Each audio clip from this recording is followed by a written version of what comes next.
인사 나누겠습니다. 오늘은 참으로 좋은 날입니다. 사랑의 예수님이 우리 함께 계십니다. 우리 모두에게 좋은 일이 일어납니다.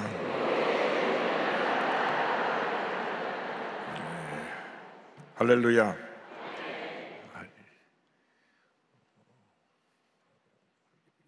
마스크로부터 해방이 되었는데 그래도 자신을 보호하기 위해서 마스크를 하고 계시니까 마스크를 하셔도 좋고 안 하셔도 좋고 다 좋습니다. 어쨌건 이번 주일부터는 우리가 성찬식을 교회에서 하게 되었습니다. 할렐루야.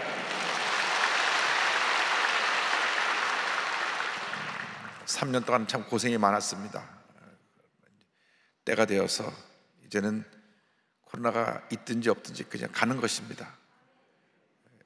매년 추울 때 감기 걸리는 것처럼, 독감 유행하는 것처럼 하나의 전염병으로 지나가는 것인데, 스스로 건강 관리를 잘 하시고 몸에 열이 나고 기침 날 때는 스스로 잘 자신 건강을 체크하셔서,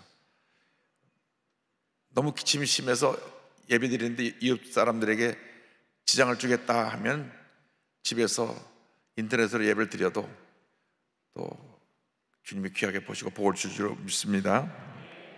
오늘 로마서 9장 1절 이하의 말씀 가지고 약속의 자녀 같은 제목으로 말씀 은혜를 나누기 원합니다. 9장에 가면 사도 바울이 8장에서 위대한 우리 믿는 사람의 승리의 대선을 하고 난 다음에 바울의 고뇌가 나옵니다. 바울의 고뇌. 1절로 3절까지 보겠습니다. 내가 그리스도 안에서 참말을 하고 거짓말을 아니하노라. 나에게 큰 근심이 있는 것과 마음에 그치지 않는 고통이 있는 것을 내 양심이 성령 안에서 나와 더불어 증언하노니, 나의 형제 곧 고르기의 친척을 위하여 내 자신이 저주를 받아 그리스도에게서 끊어질지라도 원하는 바로라. 사도 바울이 그 마음가운데 큰 근심과 고통이 있다고 얘기를 합니다. 그것은 자기 동족 이스라엘을 향한 깊은 고뇌입니다. 왜냐하면 구원의 역사가 예수님을 통해서 이미 다 완성이 되었거든요. 예수를 믿기만 하면 구원을 받게 되었는데, 이스라엘 백성들이 정작 그들이 기다리던 메시아 예수님이 오셨음에도 불구하고 예수님을 십자가에 못 박았기 때문에 자기 동족이 구원과 멀어진 것을 놓고 너무나 안타까워했습니다. 얼마나 이 사도 바울은 자기 동족을 사랑했는지, 내가 차라리 저주를 받아 끊어진다고 할지라도 내 동족들을 구원하고 싶다 하는 그런 정도로 안타까운 마음을 전했습니다. 오늘날 우리의 모습을 바꿔서 말한다면, 내가 결혼해서 시집 와봤더니 9 형제가 있는 집안인데 예수 믿는 집안은 우리밖에 없고, 8 형제들이 다 예수를 안 믿는 집안에 왔는데, 자나깨나 안자나서나 온 가족 구원해서 기도하는데 예수를 믿지 않는 거예요. 너무나 안타까운 마음으로 날마다 근심이 끊어지지 않아서, 주여, 나를 이 가정에 시집을 보낸 것은 전 가족을 다 구원시키라고 보낸 것인데 아직도 돌아오지 않고 있습니다. 주여 역사하여 주옵소서. 안타까운 마음을 가진 것과 다름이 없습니다. 혹시 그런 분이 여기 계시다면 올해 가기 전에 다 전도하시기 바랍니다. 하나님의 때 그들을 주님께로 이끌어 주실 줄로 믿습니다. 근데 이제 이스라엘 백성들의 문제는 뭐냐면, 이스라엘 백성이 가진 그 선민의 특권을 가지고 자기들이 늘 영적으로 교만한 데 문제가 있었습니다. 4절을 다 같이 보겠습니다. 그들은 이스라엘 사람이라 그들에게는 양자됨과 영광과 언약들과 율법을 세우신 것과 예배와 약속들이 있고. 이스라엘 백성이 가진 특권이 뭐냐? 첫째로는 이스라엘 특권을 가진 것이 하나님의 양자됨, 하나님의 양자라 그러니까 옛날에 양자라는 이름 가진 분들 많이 있었죠. 김양자, 박양자, 구양자, 백양자 있었는데, 그런 양자가 아니고 입양된 자라. 입양된 자예요.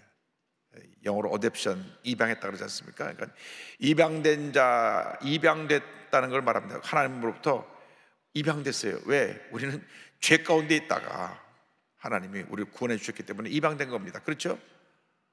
입양된 자들이에요. 우리 영적으로 다 이방된 사람입니다. 그 다음에 하나님께서 그들에게 임한 영광, 하나님의 영광이 그들에게 임했습니다. 그래서 모세가 출애굽해서 가나안 땅을 향해 40년 동안 갈 때 하나님의 영광이 그 성막에 늘 머물러 있었고, 가나안에 들어와서 정착한 이후에도 예루살렘 성전 위에 그 하나님의 영광이 늘 머물러 있었습니다. 하나님의 영광. 그리고 그들이 늘 자랑하겠던 그들에게 주신 언약과 율법, 우리가 하나님께로부터 십계명을 받았다, 우리는 위대한 민족이다. 그래서 민족이 우월감으로 자기들 아닌 민족들은 다 이렇게 열등한 민족으로 보았습니다. 미국이 가장 큰 아픔을 갖고 있는 것은 흑백 차별입니다. 백인들이 컬러가 다르다고 흑인들을 무시한 것입니다. 지금도 백인 우월주의를 가진 사람들이 있습니다. 그러니까 태어나 보니 색깔이 조금 다른 건데 그것을 가지고 우월감을 가지고 산다는 것은 참으로 부끄러운 일입니다. 근데 이스라엘 백성이 그랬어요. 이스라엘 백성 아닌 사람들은 다 짐승처럼 여겼다. 사람 취급을 안 했다. 자기 동족, 이 북왕국이 혼혈 민족에 많이 생겨서 그 북왕국 이스라엘 사마리아인들을 아예 상종을 하지 않았습니다. 말도 안 걸었습니다. 같은 민족인데도 혼혈인이 많다고 상종을 안 했어요. 그렇게 영적으로 교만했던 사람들입니다. 그리고 성전에서의 예배의 특권, 우리가 하나님을 찬양하는 유일한 민족이다. 나와서 우리에게 메시아 약속을 주셨다. 메시아 약속. 그런데 지금도 이스라엘 백성들은 메시아를 기다려요. 이스라엘 국기를 보면 가운데 별이 하나 딱 있는데 그 별이 다윗의 별입니다. 다윗의 별. 뭐냐면 앞으로 메시아가 오신다. 그래서 이스라엘 백성은 지금도 메시아를 기다리는 백성입니다. 이미 오셨는데도 그들이 아직 메시아를 기다리고 있습니다. 그것이 이스라엘 백성들의 문제인데, 자 5절을 이어서 보겠습니다. 조상들도 그들의 것이요 육신으로 하면 그리스도가 그들에게서 나셨으니 그런 만물에 계셔서 세세의 찬양을 받으실 하나님이시니라. 아멘. 그들이 결국 그 육신으로 볼 때 조상들, 그들의 조상들도 아브라함, 이삭, 야곱이 다 그 하나님의 위대한 종들인데 그들의 후손이고 육신의 혈통으로는 메시아가 그들의 혈통에서 나시기 때문에 그들은 교만할 수밖에 없었습니다. 우리는 보통 사람이 아니다. 우리 요즘 말로 그냥 뼈대가 있는 집안이다. 우리 보통 사람이 아니야. 다석에 뼈대는 있습니다. 그런데 족보 따진 사람이 있어요. 전주희 씨 누구 몇 대 후손입니까? 이렇게 물어보는 사람이 있어요.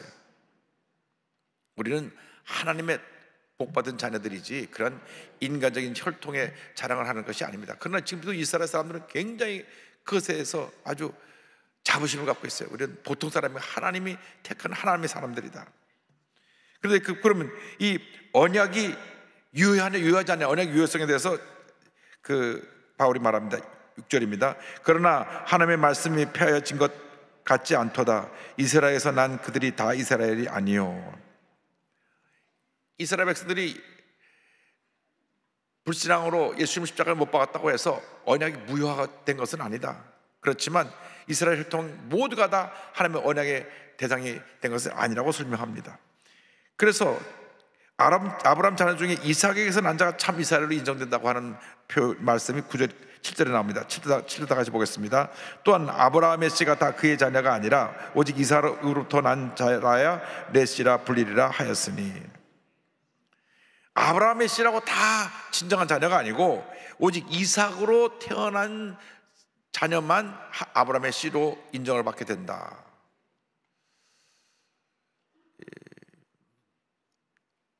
사실 어떻게 보면 아브라함이 이삭보다 이스마엘을 먼저 낳고 이스마엘을 낳고 이삭을 낳았는데도 불구하고 하나님은 이삭만 인정했어요.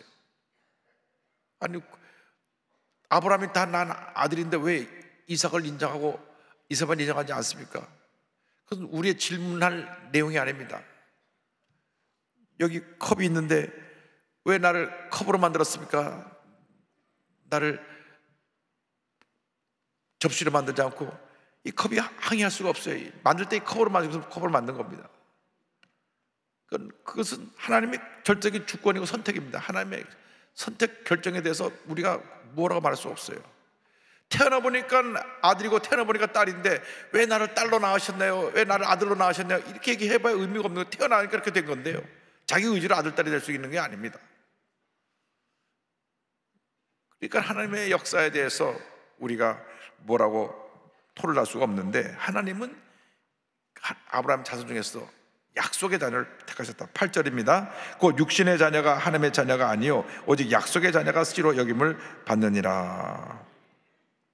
육신을 따라 난 자녀가 하나님의 자녀가 아니라 약속을 따라 난 자녀가 인정받게 된다. 여러분, 우리가 참 여기서 참으로 감사한 것은 우리는 하나님의 약속을 따라서 예수를 믿음으로 하나님의 자녀가 되었습니다. 복받은 하나님의 자녀가 되었습니다. 그것은 일생일대의 축복이고 기적이고 은혜인 것입니다. 나 같은 죄인이 구원받은 하나님의 자녀가 되었으니 이 같은 축복이 어디 있습니까? 제가 목금토 3일 동안 특별 새벽 기도를 통해서 위대한 하나님의 삶이라는 제목으로 말씀을 전하려고 하는데, 그 말씀 들어보면 여러분이 얼마나 위대한 사람이라는 것을 알게 될 것입니다. 여러분, 여러분의 생각이, 여러분의 삶이 바뀌어질 것입니다. 자기에 대한 그 자화상이 너무나 부끄러운 모습이기 때문에 우리가 성공하지 못하는 것입니다. 우리는 위대한 사람들입니다. 난 별 볼 일 없는 존재야 라고 말하는 사람은 잘못된 것입니다. 하나님이 우리를 위대한 하나님의 자녀로 부르셨는데, 별 볼 없는 존재라는 것은 예수를 믿지 않는 사람들이, 실패한 사람들이 하는 소리고, 우리는 예수 믿는 사람, 하나님의 복받은 자녀이기 때문에 위대한 하나님의 약속의 자녀들이다. 이 약속은 하나님의 약속의 말씀에 근거된 것인데, 창세기 18장 10절 14절 이 말씀이 있습니다. 그가 이르시되 내년 이맘때 내가 반드시 내게로 돌아오리니 내 아내 사라에게 아들이 있으리라 하시니. 9장 9절부터 먼저 읽고 진행하겠습니다. 9절 보겠습니다. 약속의 말씀이 이것이니 명년 이때 내가 이르리니 사라에게 아들이 있으리라 하심이라. 이 말씀을 하신 이 말씀이 언약이 됐는데, 창세기 18장 10절 14절입니다. 그가 이르시되 내가 내년 이맘때 내가 반드시 내게로 돌아오리니 내 아내 사라에게 아들이 있으리라 하시니, 사라가 그 뒤 장막문에서 들었더라. 야에게 능하지 못한 일이 있겠느냐? 기한이 이를 때 내가 내게로 돌아오리니 사라에게 아들이 있으리라. 이때 아브라함의 나이가 99세, 사라의 나이가 89세입니다. 내년 이맘때쯤 아들이 있을 것이다. 사라가 뒤에서 웃었습니다. 아이, 내가 지금 89세인데 영감님이 99세인데 무슨 아이를 낳아요? 그런데 이 언약의 약속대로 100세에, 사라의 90세에 하나님께서 아들을 주셨습니다. 할렐루야. 약속의 아들, 약속의 아들. 하나님의 약속은 이루어집니다. 우리를 그렇게 위대한 하나님의 자녀로 부르셨기 때문에 우리 삶 가운데 위대한 하나님의 역사가 나타나는 것입니다. 그래서 그리고 이것은 계속 이어져 나가는데, 아브라함에게서 이삭을 택하시고 이삭에게서 그 다음 야곱을 택하십니다. 이삭의 자녀 중 야곱이 선택되어 이스라엘의 계보를 이어갑니다. 10절입니다. 그뿐 아니라 또한 리브가가 우리 조상 이삭 한 사람으로 말미암아 임신하였는데, 리브가가 쌍둥이를 임신합니다. 쌍둥이를 임신했는데, 쌍둥이 임신에도 똑같은 결과가 나타납니다. 분명히 쌍둥이가 둘이 태어나잖아요. 둘이. 그래서 서로 먼저 태어나고 막 밀고 땡기고 하다가 에서가 먼저 나오고 야곱은 그 발꿈치를 잡고 뒤에서 따라 나왔습니다. 야곱이 둘째로 나왔습니다. 왜? 장자권의 축복이 굉장히 크기 때문에 먼저 나와서 장자권의 축복을 받으려고 뱃속에부터 싸웠어요. 참 이스라엘 사람들은 대단한 사람들입니다. 그런데 하나님은 애가 태어날 때부터 둘째를 택하기로 결정을 하셨던 거예요. 11절 12절입니다. 그 자식들이 아직 나지도 아니하고 무슨 선이나 악을 행하지 아니한 때에 택하심을 따라 되는 하나님의 뜻이 행위로 말미암지 않고 오직 부르시는 이로 말미암아 서게 하려 하사 리브가에게 이르시되 큰 자가 어린 자를 섬기리라 하셨나니.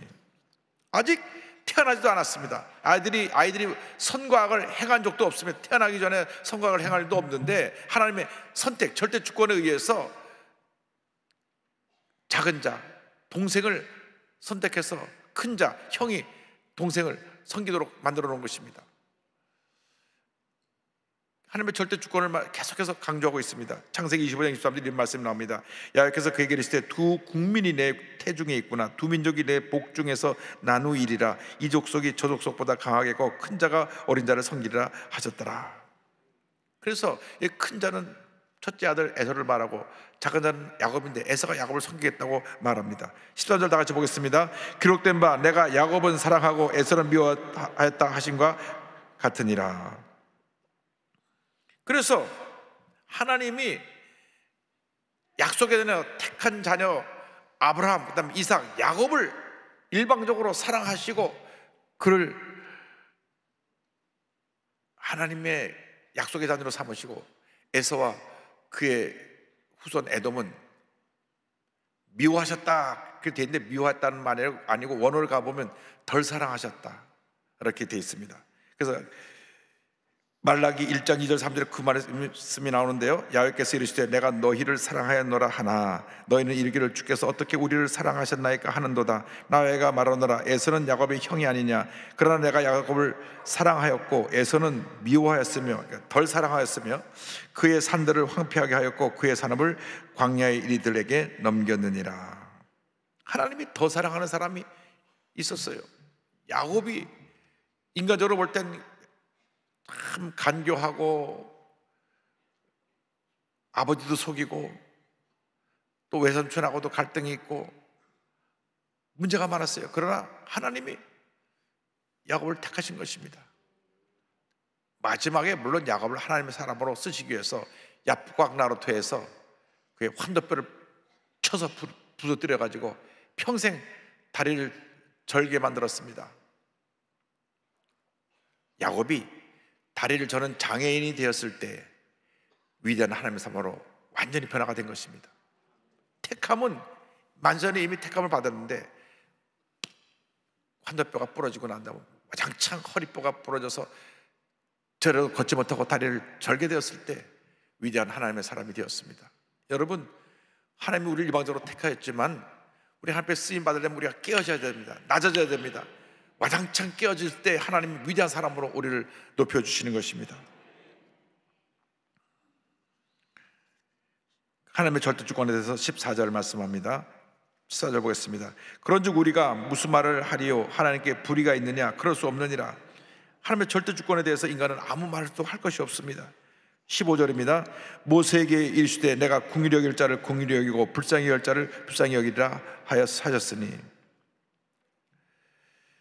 하나님 앞에서 불쌍히 여기는 받을 자가 있습니다. 하나님 앞에서 불쌍히 여기는 받을 자가 있어요. 자, 출애굽기 33장 19절로 20절에 이 같은 말씀이 나옵니다. 야훼께서 이르시되 내가 내 모든 선한 것을 내 앞으로 지나가게 하고 야훼 이름을 내 앞에 선포하리라. 나는 은혜 베풀 자에게 은혜를 베풀고 긍휼히 여길 자에게 긍휼을 베푸느니라. 또 이르시되 내가 내 얼굴을 보지 못하리니 나를 보고 살 자가 없음이니라. 중요한 것은 하나님 앞에 내가 어떻게 보여지고 있다는 것입니다. 하나님이 불쌍히 여길 사람 불쌍히 보시고 불쌍히 보지 않는 사람 불쌍히 보지 않는데, 우리가 하나님 앞에 불쌍히 여김을 받을 때 하나님 앞에 위대하게 쓰임을 받을 수가 있습니다. 출애굽할 때 애굽왕 바로는 마음을 더 악하게 만들어서 이스라엘 백성들을 내보낼 때 이스라엘 백성들이 하나님을 전적으로 의지하게 하신 도구로 사용하셨고, 이스라엘 백성은 불쌍히 여겨서 43년 종살이하던 자를 구원해냈습니다. 그러므로 우리가 일생 살아가는 동안 주님, 나를 불쌍히 여겨 주옵소서. 사람들이 나를 어떻게 보는 건 중요한 것이 아닙니다. 여러분, 사람들이 나를 알아주고 안 알아주고 너무 그런 데 신경 쓰지 마세요. 난 누가 뭐라 어떻게 하나 그래가지고 뭐 말하고 누가 뭐라 한마디 하면 뭐 짜증하고 뭐 쫓아가서 따지고 그러지 말고 그 시간에 성경 보고 그 시간에 기도하세요. 그 시간이 그렇게 남아요? 그렇게 남아 돌아가요? 맨날 그럼 남이 무슨 말 하나 거기만 끼우라고 누가 뭐라 카더라 방송에 빠져가지고 당신 언제 뭐라고 그때인데 사시냐고, 그런 거 하지 말고, 그런 일을 하는 사람들은 하나님이 심판하실 거고 벌을 주실 테니까 우리는 기도하고 말씀 보고 하나님께 불쌍히 여김을 받고 하나님께 인정을 받고 하나님께 칭찬받고 하나님께 쓰임받고 위대한 하나님의 사람으로 하나님 역사를 이루기를 바랍니다. 16절 다 같이 보겠습니다. 그런즉 원하는 자로 말미암음도 아니요 다른 박질하는 자로 말미암음도 아니요 오직 긍휼히 여기시는 하나님으로 말미암음이니라. 그러니까 하나님의 선택은 인간의 어떤 노력이나 인간의 바램으로 되는 게 아니라 하나님의 긍휼하심에 의해서 우리가 택함을 받았다. 내가 아무리 애쓰고 노력해서 하나님이 날 인정하신 게 아니라 하나님이 날 인정하셨기 때문에 내가 하나님 앞에, 주님 앞에 더 낮아진 모습으로 나아가게 되는 것입니다. 17절입니다. 성경이 바로에게 이르시되 내가 이 일을 위하여 너를 세웠으니 곧 너로 말미암아 내 능력을 보이고 내 이름이 온 땅에 전파되게 하려 함이라 하셨으니, 애굽 왕 바로를 통해서 하나님의 능력을 나타내고 그 이름을 온 땅에 전파하게 하셨는데, 애굽 왕 바로도 하나님의 쓰임을 받긴 받았어요. 그러나 애굽 왕은 바로는 결국 그 마음이 완악하게 되고 결국은 이스라엘 백성들이 출애굽하는데 하나님의 위대하심을 나타내는 도구로만 쓰임 받았지, 그의 마지막은 온 병력을, 군사력을 다 홍해 장수 지내고 그의 위대한 능력이 그냥 하루아침에 다 사라져버리는 그런 패배자의 모습으로 살게 되었던 것입니다. 출애굽기 9장 16절에 그 이 이야기가 인용된 말이 이렇게 나옵니다. 내가 너를 세웠으면 나의 능력을 내게 보이고 내 이름이 온 천하에 전파되게 하려 하였습니다. 그래서 18절이 결론입니다. 그런즉 하나님께서 하고자 하시는 자를 긍휼히 여기시고 하고자 하신 자를 완악하게 하시느니라. 하나님의 절대 주권입니다. 하나님께서 절대 주권에 따라 긍휼히 여기는 사람은 긍휼히 받게 하시고, 또 그 뜻을 위해서 바로같이 완악하게 만든 사람 완악하게 만들어 사용하시기도 합니다. 우리가 바로 같은 그러한 위치에 있지 않는 것이 얼마나 큰 축복인지 모릅니다. 예수를 믿고 우리가 복받은 삶을 사는 것이 얼마나 큰 축복인데, 만약 내가 가룟 유다로 부름받다면 어떡합니까? 가룟 유다, 그 인생은 나중에 몸매고 죽고 끝나는 거예요. 예수님을 3년 반이나 따라다녔잖아요. 가룟 유다가 머리가 얼마나 좋은지 금괴 재정을 맡겼잖아요. 그런데 나중에 몸에 달아 죽었어요. 그렇게 쓰임받으면 안 됩니다. 우리 하나님 앞에, 물론 가룟 유다가 예수님을 팔아넘겨갖고 예수님 붙잡게 하게 해서 십자가에 달렸는데 공은 세웠지만은 그게 공을 세운 것이 아니죠. 악한 일을 행하는데 앞장선 거죠. 결국 자기가 목매어서 배 터져 죽었잖아요. 성경에 보면 목매어 죽었다는 말하고 배 터져 죽었다는 말 두 가지가 있어요. 그래서 목을 매도 배가 왜 터지냐, 누가 그걸 따지더라고요. 그러니까 목매었는데 줄이 풀어져가고 떨어져가고 배 터져 죽었다. 이건 두 가지 내용이 다 있습니다. 목매어 죽든 배 터져 죽든 어쨌든 간에 하나님 앞에서 우리 인생이 그런 인생이 되면 안 됩니다. 한번 따라 하시기 바랍니다. 나는 복받은 하나님의 자녀입니다. 위대한 하나님의 자녀입니다. 우리 인생은 잘 될 수밖에 없습니다. 그렇게 믿고 믿음으로 한평생 승리의 삶을 사는 여러분 되시기를 주님의 이름으로 축원합니다. 기도하겠습니다. 사랑과 은혜와 자비가 원하시는 하나님 아버지, 오늘 로마서의 말씀을 통하여 우리는 약속의 자녀, 복받은 자녀, 위대한 자녀라는 것을 깨닫게 됨을 감사합니다. 혹여 우리가 하나님께 긍휼히 여김을 받지 못하는 일이 없도록 늘 우리를 깨우쳐 주시고 우리를 낮춰주시고 하나님 앞에 엎드려 기도하여 주의 음성을 듣게 하시고, 그리하여 우리 일생의 위대한 일생으로 쓰임받게 하여 주옵소서. 예수님의 이름으로 기도 올리옵나이다. 아멘.